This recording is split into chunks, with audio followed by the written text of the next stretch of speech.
With inflation skyrocketing, it is now more important than ever to find an affordable place to live, which has many people steering towards Texas because of this. But once they get to Texas, they're trying to figure out which city is the best one for them. Hi guys, I'm Erica Parker. Thank you for joining me. If this is your first time to the channel, go ahead and click that subscribe button. I am putting out multiple videos about real estate, attractions, and just living your best life in the great state of Texas. All right, let's dive into cost of living. Based on overall cost of living, the cities rank in order from cheapest to most expensive: San Antonio, then Fort Worth, Houston, then Austin, and then finally Dallas being the most expensive. That difference between what it would cost per month of a single person in San Antonio to a single person in Dallas is about $500 that could be put back into your pocket. However, looking at that is not the only metric that you want to see, because the average salary per month after taxes covering those cost of living is actually more in Houston. So the average salary compared to cost of living is 2.9 month coverage in Houston. And the second ranking is Austin at 2.8 months. Third is San Antonio at 2.7 months. And coming in for a tie between Dallas and Fort Worth, it's 2.4 months. So if you want to see the consumer price index of goods, we are going to touch on milk, eggs, and bananas. First off, in DFW actually is the least expensive in milk at $3.46 a gallon. Then Houston at $3.56 a gallon. Then San Antonio at $3.93 a gallon.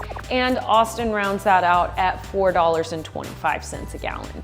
Then we go to eggs. If you want to look at grade AA eggs, DFW also wins in the cost market of $3.69. Right after that is Houston at $3.80, and San Antonio and the Austin area both tie at $4.50 for the same carton of eggs. And finally, looking at bananas, you'll actually see that Houston wins in this cost at 52 cents a pound. Then you go to the Austin and DFW areas that tie at 57 cents a pound. And finally, San Antonio at 60 cents a pound. Now moving into gas prices, this is an area that is hitting a lot of people's pockets right now. So Fort Worth is actually coming in at the least expensive at $3.12 a gallon on average.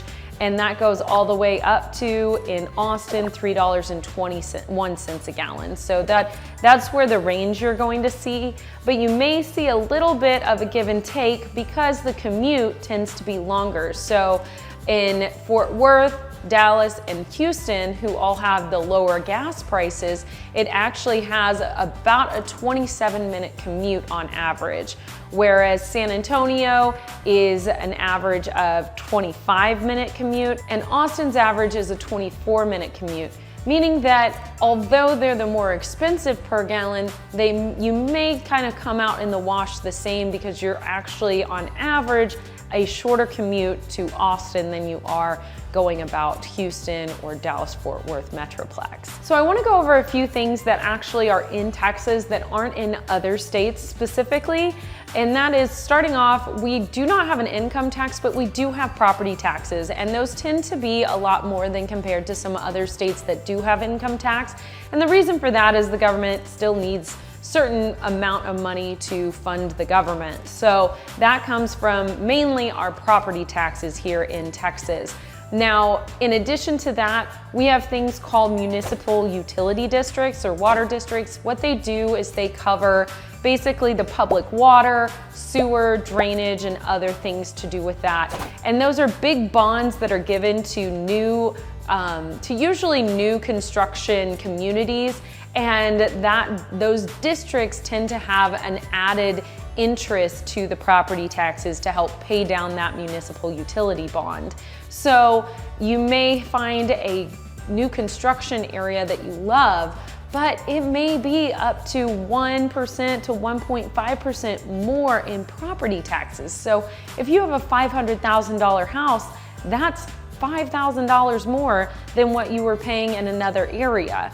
or at 1.5%, that could be upwards of $7,500 more than you can pay in another area, which could be a whole nother mortgage for you in addition to what you were planning on your property or your principal and interest. So you do want to take that into account, because if you want to move into a neighborhood that has a higher mud rate or a higher mud tax, then you may not be able to afford as much in that community.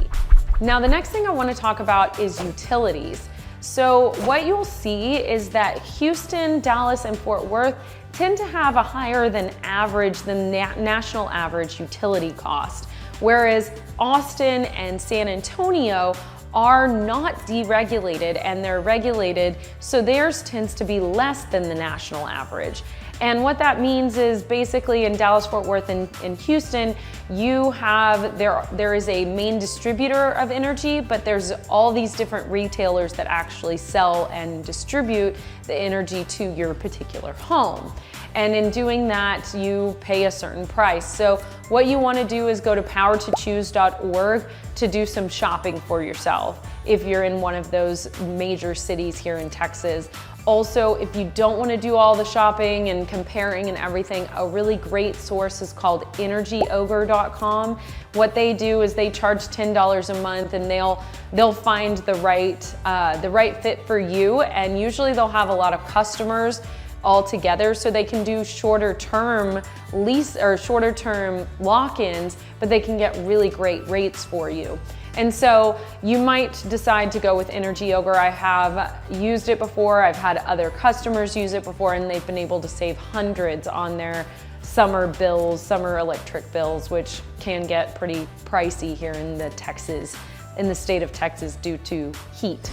The next item on my list is actually pest control. Now, this in pretty much all of Texas is important because you want to get pest control done at least probably quarterly.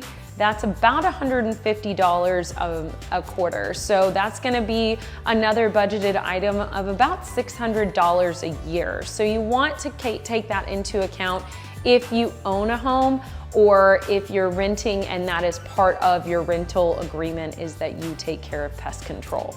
And then finally, this is more geared towards Houston specifically, is you want to make sure that you know whether you're going to be buying in a flood zone or not, and whether or not you need flood insurance, because flood insurance can be pretty expensive, anywhere from $1,000 up to $3,500 depending on where you're located, near a coastal area or if you're located near an area that has flooded multiple times. So you do want to make sure that you do your research, or you have a realtor that can point you in that direction on whether you need to get flood insurance or not, and how that could affect your monthly payment as well and your monthly escrow. So if you're here in Texas, or if you're looking to visit Texas, there's a lot of really cool stuff that's coming. So go ahead and hit that subscribe button so that you know how to live your best life here in Texas. And if you're looking to buy, sell, and invest in the great state of Texas, my team and partners and I would love to be your real estate resource of choice. So make sure to reach out to info@bestlifetexas.com and we'll get that process started. Bye for now.